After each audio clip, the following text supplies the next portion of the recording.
విశ్వాసానికి తగిన ప్రతిఫలము.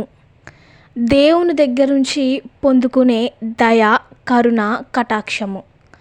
ఎంత విశ్వాసం కలిగి ఉంటే అంత ప్రేమను, అంత బహుమానాలను, అంత గొప్ప రక్షణను మనం పొందుకుంటాం.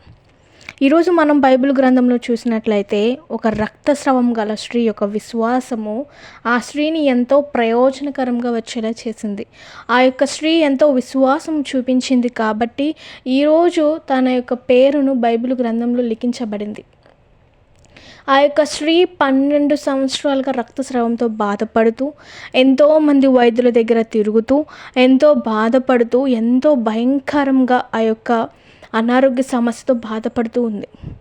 ఒక స్త్రీ అయితే, ఒక గర్ల్ అయితే 3 రోజులు పీరియడ్ అయితే తను ఎంతగానో స్టమక్ పెయిన్తో లేకపోతే ఎంతగానో బాధపడుతూ ఉంటుంది. ఎప్పుడైపోతుందా ఈ పీరియడ్ అని చెప్పేసి అనుకుంటూ ఉంటారు. లేదా 5 డేస్, లేదా ఒక 1 వీక్ ఎక్స్ట్రా, ఒక 1 డే, ఇంకొక 2 డేస్ ఇలా అయితే ఒక గర్ల్ ఎంతో బాధపడుతూ ఉంటుంది. ఎప్పుడైపోతుంది అని.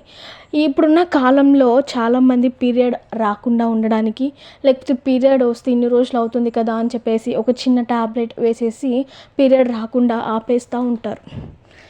కానీ ఆ రోజుల్లో ఈ స్త్రీ 12 సంవత్సరాలుగా రక్తస్రావంతో బాధపడుతూనే ఉంది.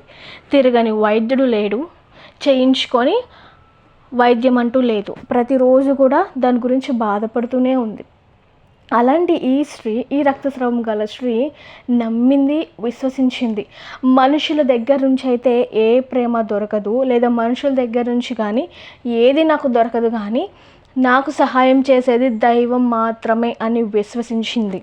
అదే సమయంలో నజరేయుడైన యేసయ్యను నమ్మి విశ్వసించి ఆయన దగ్గరకు వెళ్ళి ఆయనకు వస్త్రపు చెంగును తాకింది. తాకిన వెనువెంటనే ఆమె విశ్వాసము వలన ఆమె రక్షింపబడింది. ఆమె ఎమ్మటే ఆమె బ్లీడింగ్ అనేది అక్కడికక్కడ కట్ అయింది. అది మనకి తెలుసు. ఈ యొక్క మత్తయి గ్రంథంలో మనం చూసినట్లయితే చాలా స్పష్టంగా, మార్కు గ్రంథంలో మనం చూసినట్లయితే చాలా స్పష్టంగా తెలియజేస్తారు. 5వ వచనంలో 20వ అధ్యాయంలో మనం చూస్తాము. 12 సంవత్సరం నుండి రక్తస్రావం వ్యాధితో బాధపడుచున్న ఓ స్త్రీ, 12 సంవత్సరాలుగా ఆ యొక్క స్త్రీ అనేది రక్తస్రావంతో బాధపడుతుంది.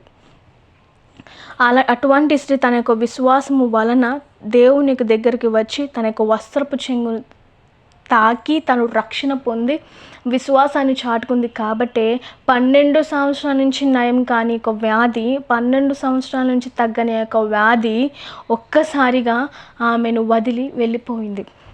అదేవిధంగా ఈరోజు మన జీవితంలో కూడా మనం చూసుకున్నట్లయితే మనము ఒక 1 ఇయర్, లేదా ఒక 6 మంత్స్, లేదా ఒక 2 ఇయర్స్గా ఒక సమస్యతో బాధపడుతూ ఉంటాము. ఒక ఇంటి ఫినాన్షియల్ ప్రాబ్లమ్స్ గురించి బాధపడుతూ ఉంటాము, లేకపోతే ఒక అనారోగ్య సమస్యతో బాధపడుతూ ఉంటాము, లేకపోతే బయట అదర్ ఇష్యూస్ గురించి బాధపడుతూ ఉంటాం. ఇంక ఈ సమస్య తీరదులే, ఇంకా ఉద్యోగము రాదులే, ఇంకా ఈ ప్రాబ్లం తీరదు, ఇంకా ఇది కొనసాగుతూనే ఉంటుంది అని అనుకుంటూ ఉంటాము.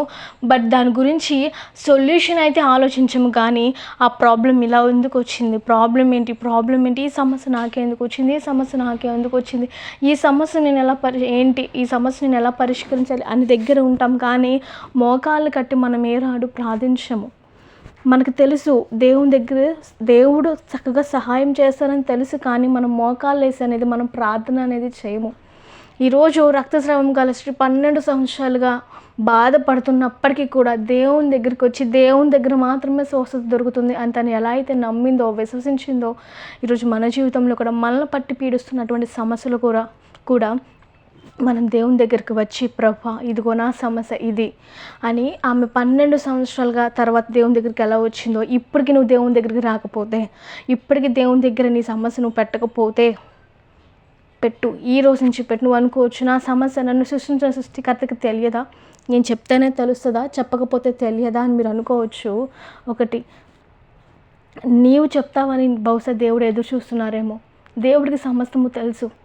తెలియని దేవుడు కాదు. నిన్ను సృష్టించిన దేవుడు, నిన్ను రూపొందించిన దేవుడు, నిన్ను తన ప్రణాళికలో ఎలా వాడుకోవాలనుకుంటున్న దేవుడికి నీ సమస్య ఏంటో, నీ బాధ ఏంటో తెలుసు, పూర్తిగా తెలుసు. తెలియకుండా దేవుడు ఉండడు. కానీ నీవు వెళ్ళి దేవుని దగ్గరికి వెళ్ళి, దేవా నాకు ఇది ప్రభా సమస్య, ఇది ప్రభా నా బాధ అని మీరు ఎప్పుడైతే చెప్తారో దేవుడు ఖచ్చితంగా ఆ యొక్క సమస్యను అనేది తీసివేసి మీకు మీ విశ్వాసానికి తగినటువంటి ప్రతి ఫలాన్ని దేవుడు ఇస్తారు. ఈరోజు ఈ యొక్క రక్తస్రావం గల స్త్రీ తను ఎలా అయితే విజయం పొందుకుందో అట్టి విధంగానే మీరు కూడా అటువంటి విశ్వాసానికి మీ విశ్వాసానికి తగిన ప్రతిఫలము, ఆ విజయము మీరు పొందుకోవాలి. అట్టి విధంగా దేవుడు మిమ్మల్ని దీవించి మిమ్మల్ని ఆశీర్వదించును గాక. ఆమేన్. God bless you all.